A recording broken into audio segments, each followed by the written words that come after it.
Hello students, tech learning channel में आपका स्वागत है। तो आज मैं आपको दो चर वाले रैखिक समीकरण का प्रश्नावली 3.1 बताने वाला हूँ। इसमें कुल 3 प्रश्न हैं। मैं आपको तीनों डिटेल से बताऊंगा और इसके पहले मैं बहुत सारा बेसिक बता चुका हूँ कि रैखिक समीकरण के कितने हल हैं, किस प्रकार हैं, और ग्राफीय विधि से, प्रतिस्थापन विधि से और विलेपन विधि से सारा कुछ मैं बता चुका हूँ। तो अब मैं एनसीईआरटी बुक से प्रश्नावली 3.1 का क्वेश्चन लेकर आपको बताना चाहता हूँ। तो देखिए ध्यान से आप।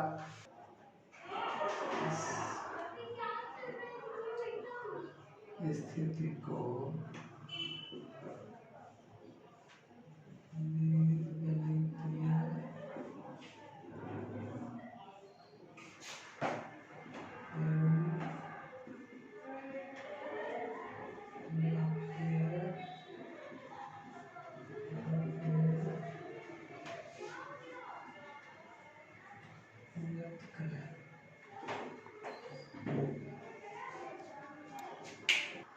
तो देखिए पहला प्रश्न यह है, इसमें कहा जा रहा है कि आफ्ताब अपनी पुत्री से कहता है कि 7 वर्ष पूर्व, यानी वर्तमान में जो समय है इससे 7 वर्ष पहले, 7 वर्ष पूर्व मैं तुमसे 7 गुनी आयु का था। अब से 3 वर्ष बाद मैं तुमसे केवल 3 गुनी आयु का रह जाऊंगा। इस स्थिति को बीजगणितीय एवं ग्राफीय रूप में व्यक्त करें। तो जब आयु का सवाल होता है तो इसमें क्या किया जाता है कि सबसे पहले वर्तमान आयु को माना जाता है। हम लोग वर्तमान आयु को मानेंगे तो मान लेते हैं, माना आफ्ताब की उम्र, सॉरी आफ्ताब की आयु नहीं, आफ्ताब की वर्तमान आयु मानेंगे। आफ्ताब की वर्तमान आयु बराबर x वर्ष, यानी वर्तमान आयु इसमें माना जाता है। और उसकी पुत्री की वर्तमान आयु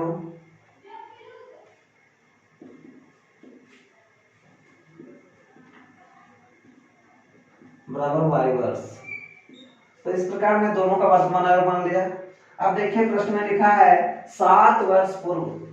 वर्तमान आयु किसी भी व्यक्ति का वर्तमान में जो उम्र है 7 वर्ष पहले उसका 7 कम हो जाता है, यह आप जानते हैं और कॉमन सी बात है।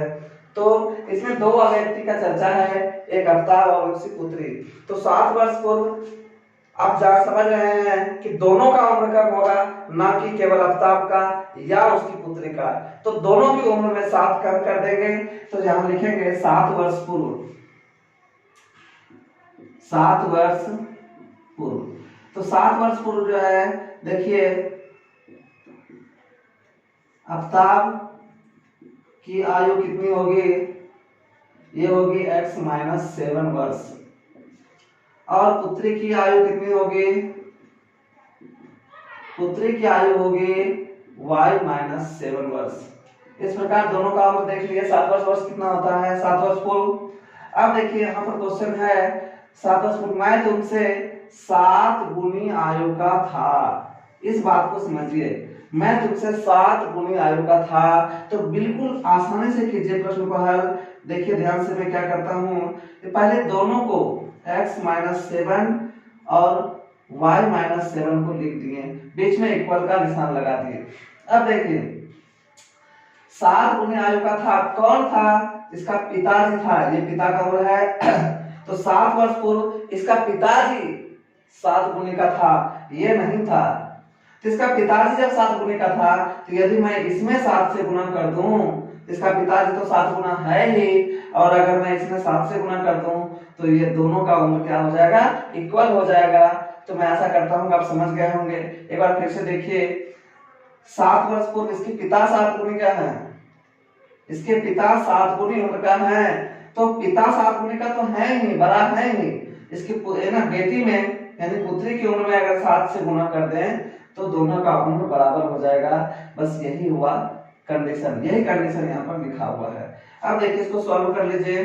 x-7 इसको मल्टीप्लाई कीजिए 7y माइनस 49x, इसको इधर ले आइए -7y बराबर -49 यहाँ बचा, ये इस माइनस को उधर +7 कर दीजिए। तब देखिए क्या इक्वेशन निकला, x - 7y is equal to -42। यह इक्वेशन फर्स्ट हुआ। तो आप समझ गए होंगे। फिर देखिए आप अगला कंडीशन क्या, अब से 3 वर्ष बाद, यानी 3 वर्ष बाद, अभी 2020 है, 3 वर्ष बाद सभी का आयु 3 वर्ष बढ़ जाएगा। तो आप जान रहे हैं, समझ रहे हैं कि दोनों का उम्र 3 वर्ष बढ़ेगा, यानी बढ़ेगा मतलब जुटेगा इसमें 3। तो देखिए हम लिखना पड़ेगा 3 वर्ष बाद, 3 वर्ष बाद आफ्ताब का उम्र, आफ्ताब की आयु बराबर x +3 हो जाएगा और पुत्री की आयु बराबर y +3 हो जाएगा। जो वर्तमान उम्र है उस वर्तमान उम्र में ही चेंजिंग होता है, ना कि इस उम्र में। ये तो 7 वर्ष पूर्व का उम्र है और वर्तमान उम्र x है, तो जब वर्तमान x है तो 3 वर्ष बाद 3 प्लस हो जाएगा, दोनों में 3 प्लस मैंने कर दिया। अब फिर से कंडीशन समझेंगे, यहाँ लिखना पड़ेगा पुनः प्रश्न से, फिर दोनों की आयु x +3 और y +3 को इक्वल कर दीजिए। अब देखिए यहाँ लिखा हुआ है 3 वर्ष बाद मैं तुमसे केवल 3 गुनी आयु का रह जाऊंगा, 3 गुनी आयु का रह जाऊंगा। अब पिता 3 गुनी का हो गया, तो ये तो बड़ा है ही, 3 से गुना यदि मैं इसमें कर देता हूं तो दोनों इक्वल हो जाएंगे, तो मैं इसमें 3 से गुना कर दूंगा। यदि आप उल्टा कर देंगे, इसमें 3 से गुना कर देंगे, तो थोड़ा सोचिए कि ये 3 गुना है, पहले से है ये 3 गुना, ये बड़ा पहले से है, अगर और 3 से गुना कर देंगे तो ये तो 9 गुना हो जाएगा। इसलिए बराबर करने के लिए, बैलेंस करने के लिए इसको 3 से मल्टीप्लाई करना होगा जो कम है, जिसमें गुना नहीं है। तो आप समझ गए होंगे। अब देखिए इसको गुना करते हैं, x +3, इसको 3 से गुना कर दीजिए, 3y +3 3 9, इसको इसमें भी गुना करना हो, x इसको इधर ले आइए -3y, 9 इसको इधर ले आइए -3, x -3y is equal to 6, ये समीकरण 2। अब आप इसका ग्राफ आसानी से खींच सकते हैं। मैं इसके पहले आपको 4 ग्राफ बता चुका हूँ, 5 प्रैक्टिस करने के लिए दिया हूँ इसके पहले वाले वीडियो में। तो अब आप इसमें आसानी से इसको ग्राफ खींच लेंगे। मैं बीजगणितीय रूप में तो व्यक्त कर ही दिया, 2 समीकरण निकाल ही दिया, एक वहाँ एक यहाँ, और ग्राफीय रूप में आप खुद व्यक्त कर लेंगे। तो मैं आप नेक्स्ट सवाल की तरफ चलता हूँ।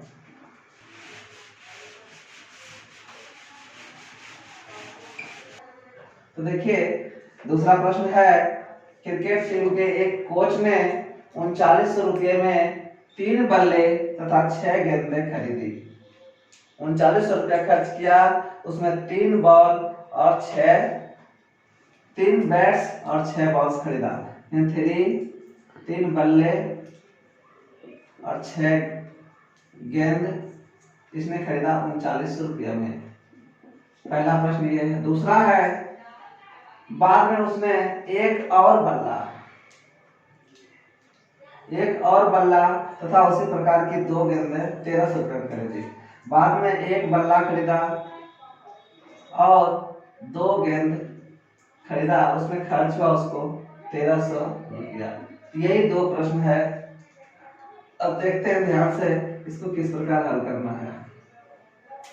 मान लेंगे, माना एक बल्ला की कीमत बराबर x रुपया और एक गेंद की कीमत y रुपया।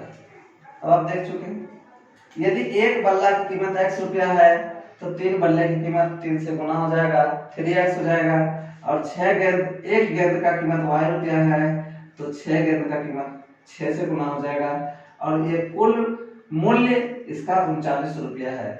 तो देखते हैं सबसे पहले प्रश्न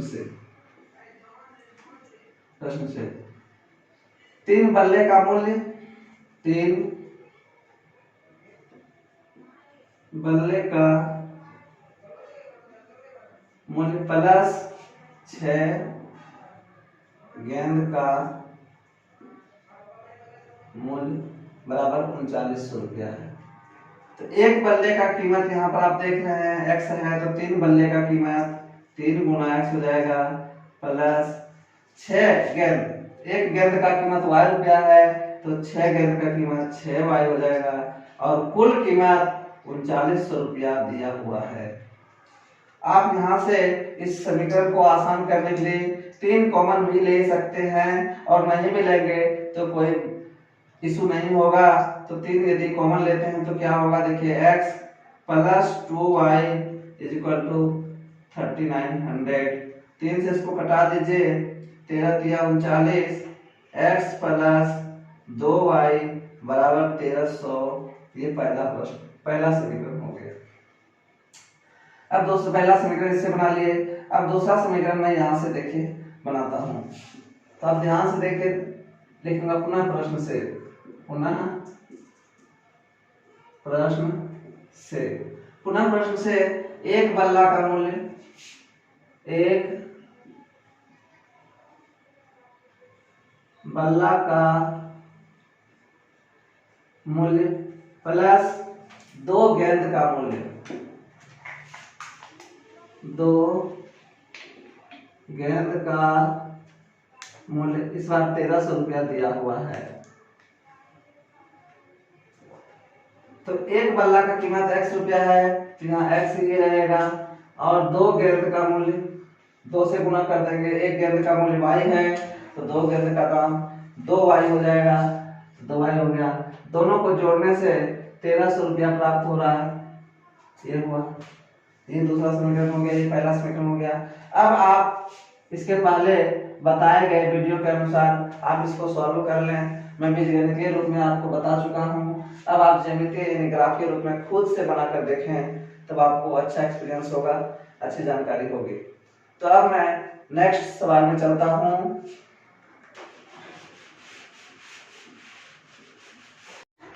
तो देखिए नेक्स्ट क्वेश्चन है, इस चैप्टर का अंतिम क्वेश्चन है। 2 केजी सेब और 1 केजी अंगूर का मूल्य किसी दिन 160 रुपया था। 2 केजी सेब, 2 केजी सेब और 1 केजी अंगूर, 1 केजी अंगूर का कीमत 160 रुपया था, दोनों मिला के 160 रुपया था। पहला प्रश्न है।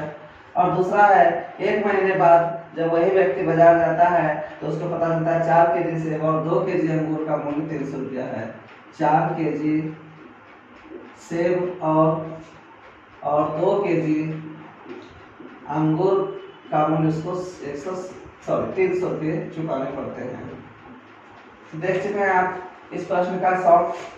2 केजी सेब और 1 केजी अंगूर का दाम उसको किसी दिन 160 रुपया लगता है और वही व्यक्ति जब 1 महीने बाद मार्केट जाता है तो फिर से उसको 4 केजी सेब और 2 केजी अंगूर खरीदने पर 300 रुपये मूल्य चुकाने होते हैं। तो इस समीकरण को, इस स्थिति को बीजगणितीय तथा ज्यामितीय रूप में व्यक्त करना है, यानी समीकरण बनाना है और ग्राफ खींचना है। तो देखिए मैं हल करता हूँ। उसी प्रकार मानेंगे 1 केजी सेब का, माना 1 केजी सेब का मूल्य बराबर x रुपया और 1 केजी अंगूर का मूल्य बराबर y रुपया। तो देखिए पहला प्रश्न क्या है, 2 केजी सेब का मूल्य, 2 केजी सेब का मूल्य प्लस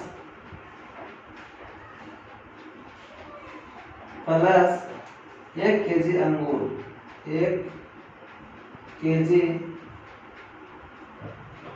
अंगूर का मूल्य, ये दोनों का मूल्य का टोटल है 160 रुपये। तब देखिए अगर 1 केजी सेब का मूल्य x रुपया है तो 2 केजी सेब का मूल्य हो जाएगा 2x। फिर प्लस 1 केजी अंगूर का मूल्य है y रुपया, तो बस यहाँ भी तो 1 केजी ही है तो y लिखा जाएगा और दोनों का टोटल है 160। यही समीकरण 1 हो गया। आप समझ गए होंगे। अब मैं पुनः प्रश्न से फिर से दोबारा प्रश्न का कंडीशन लेता हूँ। पुनः प्रश्न से देखिए दोबारा प्रश्न है 4 केजी से 4 केजी सेब का मूल्य प्लस 2 केजी अंगूर का मूल्य, 2 केजी अंगूर का मूल्य, ये दोनों का टोटल है 300 रुपया। 300 रुपया। तो फिर देखिए जब 1 केजी का मूल्य x रुपया है तो 4 केजी सेब का मूल्य हो जाएगा 4 गुना x प्लस 2 केजी अंगूर का मूल्य हो जाएगा 2 गुना y और दोनों का टोटल हो जाएगा 300। अब आप 2 कॉमन भी ले सकते हैं यहाँ से, तो बचेगा 2x plus y equal to 300। अब 2 से गुना है, इधर भाग लग जाएगा, इसको कटा दीजिए। 150 दूनी 300 होता है, तो 2x प्लस y बराबर 150। ये समीकरण 2। अब आप इसको ग्राफीय विधि से खुद से सॉल्व कर लें। मैं ग्राफ पढ़ा चुका हूँ और यदि आपको परेशानी हो तो आप मुझे कमेंट बॉक्स में बताएं, मैं आपकी परेशानी को दूर करने का असंभव प्रयास करूंगा। तो आशा करता हूँ स्टूडेंट्स कि आज का वीडियो आपको अच्छी तरह समझ में आया होगा और ये इस तरह से 3.1 एक्सरसाइज भी एंड हो गया। 3 ही प्रश्न था, तो मैं कल आपको 3.2 बताऊंगा नेक्स्ट वीडियो में। तो यदि आपको वीडियो समझ में आए तो आप मुझे कमेंट करके जरूर बताएं कि समझ में आ रहा है या नहीं, और यदि कोई परेशानी हो तो वो भी मुझे बताएं, मैं आपकी परेशानी को दूर करने का प्रयास करूंगा। धन्यवाद स्टूडेंट्स।